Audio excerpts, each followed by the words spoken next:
महाराष्ट्रातील 80% अनुदानित म्हणजेच 3261, 3379, 3361 आणि 0511 या लेखा शीर्षाखालील पगार घेणारे तमाम शिक्षक शिक्षकेतर बंधू आणि भगिनींनो नमस्कार।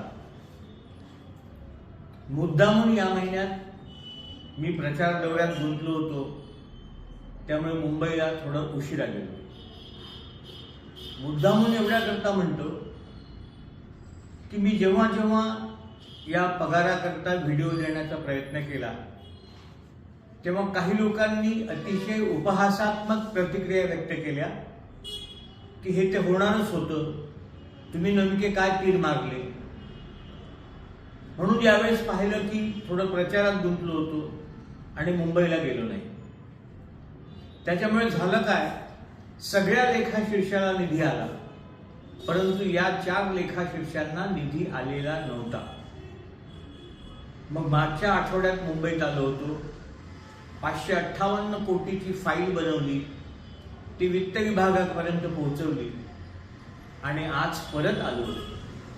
आज जी 558 कोटी रुपये मागणी करणारी नसती होती त्यामध्ये 512.82 करोड इतके मंजूर करून घेतले आणि आज ती फाईल आता शिक्षण विभागाला रवाना होईल।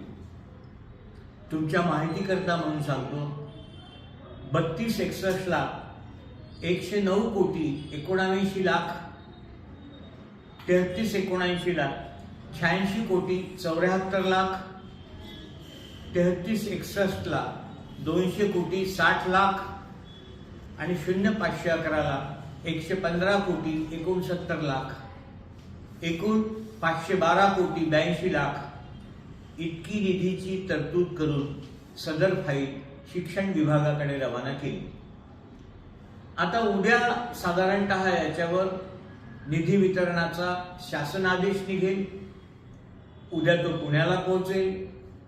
परवा म्हणजे 3 तारखेला जर निवडणूक कामात डायरेक्टर ऑफिसचे लोक व्यस्त नसतील तर परवाला किंवा 4 तारखेला तिथून निधी वितरणाचा आदेश निघेल आणि प्रत्यक्ष क्षेत्रीय कार्यालयाला तो 4 तारखेपर्यंत निधी पोहोचेल।